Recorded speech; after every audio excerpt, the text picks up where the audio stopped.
Battletoads and Double Dragon seemed like it would turn the dragons around, but Double Dragon 5 in the movie made sure that all good left was drained. There's only one game ahead of us before the dragons enter hiatus, and it's a fighting game released exclusively to Japan.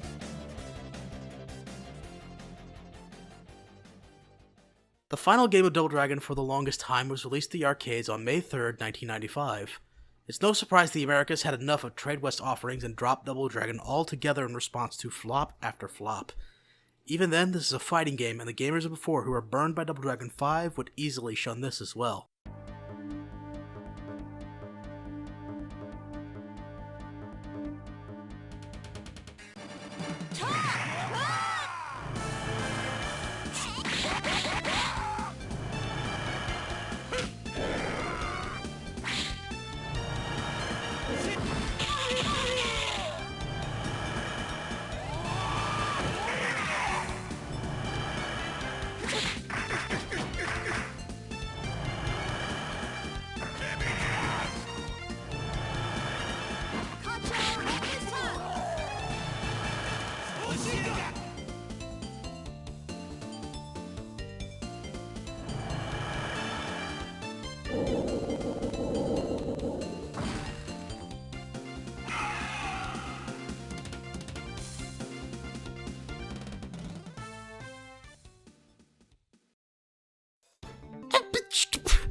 What?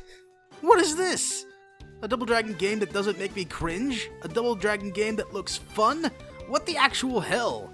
Maybe this is me having gone through the muck of the TV show, the tie-in game, and the movie to some degree, but this game is a godsend. I'm aware this is a Street Fighter 2 clone, just like many others, but the fact remains that if this game was considered average by reviews, this is a gigantic improvement in general.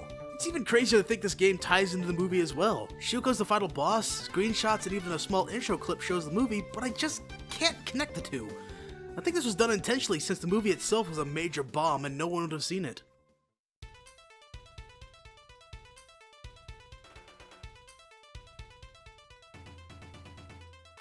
Even if they did see it, the game stands on its own, and I'd happily put it under Alternate Universe. From the selection of 10 characters, 6 being original characters, and the other 4 being the Lees, Marion, and a Bobo, I say from this point, even before going into a first round, this game trumps Double Dragon 5 for not only the inclusion of Marion, but of an original enemy of the Double Dragons with a Bobo. Once more, I had to reach out and get a consensus on if the control was good or not. The answers kept ranging from, it's fine, to, it's easy to understand. The biggest complaint I kept finding, however, was balance issues. I finally caved and tried it for myself to reconfirm my terribleness, but to also get an idea of how a new individual will be able to play.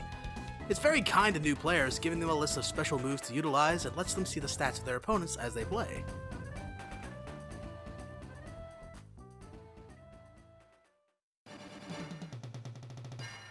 This is the game that I'm okay that Double Dragon is a fighter since it all but admits that it's not Double Dragon, aside from the names, characters, and story. The controls are easy, but the Neo Geo arcade machine was built to drain your wallet. Unless you're rather experienced with fighting games, expect to plop down a good amount of coin either with the arcade or with the home console.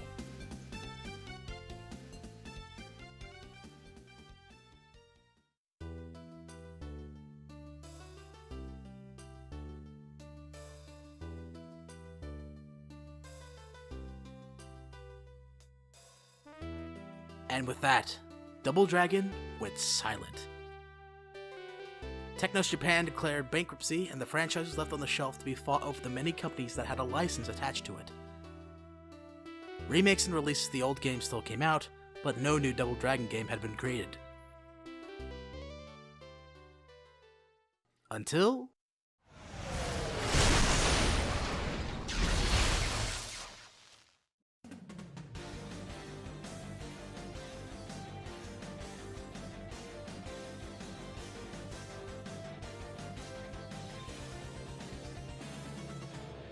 Made out of love for an era of the past, Double Dragon Neon came out on September the 11th and 12th of 2012 for PlayStation Network and Xbox Live, soon finding itself on PC by February 6, 2014.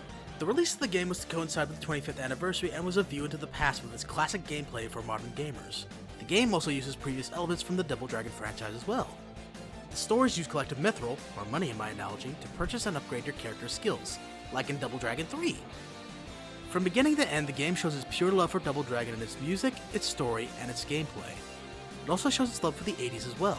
Skullmageddon sounding like Skeletor, a boss that looks like Audrey Jr. from Little Shop of Horrors, even quick one-liners may hide a reference or two. It's why when the game came out, some were able to ride the nostalgia wave, and others found it annoying, repetitive, or both. The story is just like Double Dragon. Marion is on the street minding her business when she's punched in the gut and carried away. Skullmageddon has stolen Marion to be his girlfriend, and the Lees have to do as they've done just like in the old days. Punch out the bad guys, take out the bosses, and save Marion. To do this, the Lees have to go through the city, fight everyone in Skullmageddon's space fortress, crash it on Earth, take out a giant tank in the countryside, go through some kind of lab, ride the lower jaw of a plant monster down a hill, go toe-to-toe with zombies, break Skullmageddon's curse over Marion so she can use the power of love to send you after Skullmageddon, and then send that skeletal baddie to the longest fall he will ever experience. Double Dragon Neon showed that the franchise, despite its age, is something many respect and love even today. If the story ended here, then all would be right in the world. Double Dragon would have ended on a happy note. But just like Trade West had ripped and torn at Double Dragon's soul, Gravity, a Korean game studio, had a Double Dragon game up its own sleeve.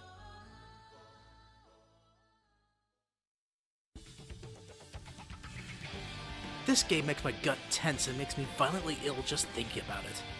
Double Dragon 2 Wander, as in wandering around aimlessly and with no point, of the dragons, was released for Xbox Live on April 5th, 2013, but was announced for release in 2011. Yes, 2 years since its announcement took place, this game finally came out. And ooh man, what a result. In 2 years' time, anyone can make Billy or Jimmy Lee from martial artists with reasonable body sizes to these monstrosities. One of the big selling points of this game was that this was Double Dragon modernized. If you mean modern for the year 2006, just look at this. This should not be rocket science, since even I, an absolute joke of someone who pretends to review things, knows what Double Dragon should be. Step 1. Have girlfriend in peril. Step 2. Co-op, or more specifically, online and local co-op. This game only supports local co-op and not online because the game makers were too lazy to set up a server of some sort for gamers to use. Keep in mind, Gravity is the maker to the MMORPG Ragnarok and its sequel, so there's no excuse for their laziness in this regard. Step 3. Functional combat. Step 4. Don't make me have the bad ending because I want to do the special moves. Yes! If you want to have fun and use the Hurricane Kick or any of these colorful attacks, you will immediately get the bad ending. Movement and combat should be key, and the game takes that key, throws it in acid, grabs it, puts it in a deep freezer for roughly 15 minutes, takes it back out, and then eats it. What's that? I didn't need to be that specific? I should, since this game also features a stamina bar, and that means I can't continuously punch and kick like in the arcades. So you would find yourself in that awkward situation where you're punching and kicking like anyone would in a normal Double Dragon game, only to find out your stamina is depleted and the AI enemy will take its time to knock you down, and then continue knocking you down until you die. Is the music at least decent? Ha!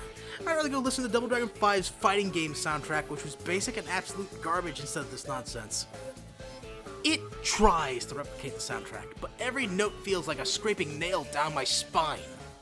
Everything you can think of, gameplay, control, music, even the history section, the fucking history section in the game is bad! This is the game that fans of Double Dragon now have to live with as the latest game that was released, and it's bullshit. Double Dragon Neon was the right send-off, the right goodbye, and the rightful farewell to the franchise. This game is an attempt to cash in on Neon's success just like the TV show, just like the movie, just like Trade West had with everything that they did.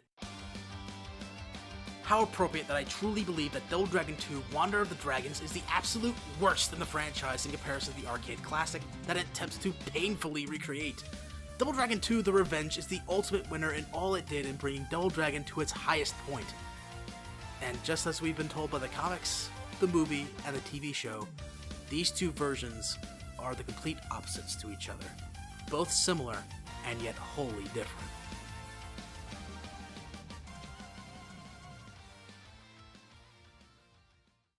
With that, the series review of Double Dragon ends here. What's next?